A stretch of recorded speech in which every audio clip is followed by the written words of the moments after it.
मैं आरजे सुजाता और आज मैं आपको एक गीत के बारे में बताती हूँ जिस गीत को आप सबने सुना होगा। ओ सजना बरखा बहार आई। इस गीत को मेरे ख्याल से तो आप सबने सुना होगा, लेकिन इसके पीछे की कहानी क्या रही है, क्या आपको पता है? नहीं पता होगी। चलिए मैं बताती हूँ इसके पीछे की कहानी। और आपको तो पता होगा कि इसे गाया कौन है। एक लिसनिंग डायमंड जैसी आवाज़ ने लता दीदी ने इस गाने को गाया है। हम इस गाने को सुनेंगे, लेकिन पहले इसकी पीछे की कहानी क्या है वो जान लेते हैं। बात है 1958 की साउथ कैलिफोर्निया लॉस एंजल्स में एक इंडियन म्यूजिक इंस्ट्रूमेंट की एक बहुत फेमस दुकान हुआ करती थी। वो पूरे अमेरिका में इकलौती दुकान थी जहां ऑथेंटिक इंडियन म्यूजिक इंस्ट्रूमेंट्स मिला करते थे। उस दुकान के मालिक हुआ करते थे डेविड बर्नार्ड। एक दिन 35-36 साल का भारतीय युवा उस दुकान में आया और बड़े गौर से उन साजों को देखने लगा।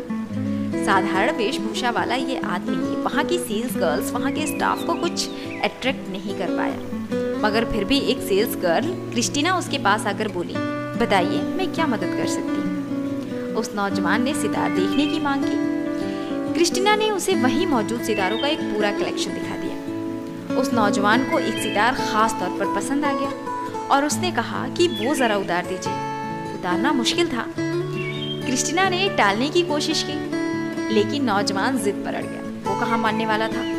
उसे वही सितार जो ऊपर सेल्फ में रखा था वही देखना था।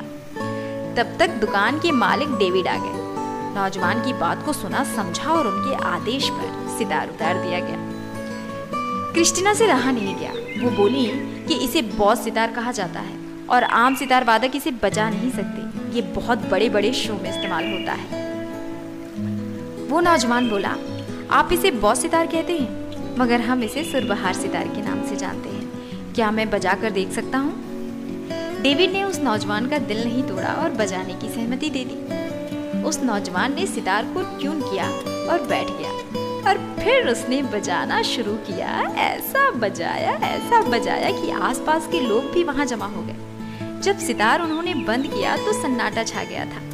लोगों को समझ नहीं आ रहा था कि वो ताली बजाएं या मौन रहें। इतना सुंदर संगीत उन्होंने पहले नहीं सुना था। डेविड इतना अधिक भावुक हो गए कि उस नौजवान से बोले कि आखिर कौन हो तुम? मैंने रविशंकर को सुना है और उन जैसा सितार कोई नहीं बजाता, मगर तुम उनसे कहीं भी कम नहीं हो। मैं आज धन्य हो गया कि आप मेरी दुकान में आए। बताइए मैं आपके लिए क्या कर सकता हूँ? उसने कहा कि मुझे ये सितार खरीदना है। डेविड ने कहा, आपको खरीदने की कोई जरूरत नहीं है। मेरी तरफ से ये सितार आपको तोहफा है, इसे कबूल करें। क्रिस्टीना सुनने के बाद रो रही थी। उसने उस भारतीय नौजवान के हाथों को चूमा और कहा, मैं भारतीयों को कम आंकती थी और अपने लोगों पर ही गर्व करती थी। आप दुकान पर आए तो मैंने बड़े बुझे मन से सितार आपको दिखाया था, मगर आपकी कला ने मुझे मंत्रमुग्ध कर दिया। फिर पता नहीं कभी आपसे मुलाकात हो या ना हो, इसलिए मेरे लिए इस नोट पर कुछ लिख दीजिए।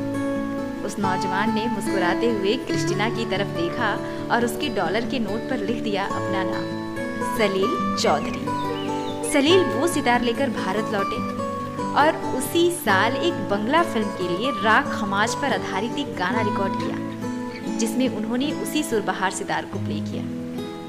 और सन 1959 में वही गाना हिंदी में बना, जिसके बोल थे बरखा बहार आई, और जिसे गाया था लता दीदी ने अपनी डायमंड जैसी आवाज में, और इस गीत को अमर कर दिया।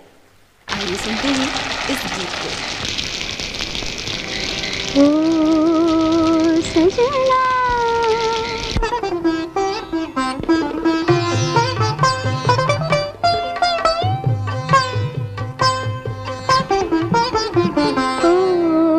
सजना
बरस की फुहार लाई, आँखियों में प्यार लाई ओ सजना।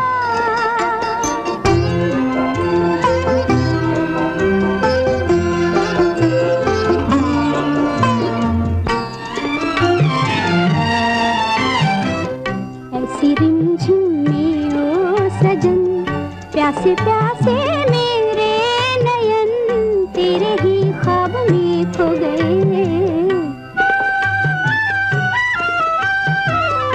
ऐसी रिमझिम में ओ सजन, प्यासे प्यासे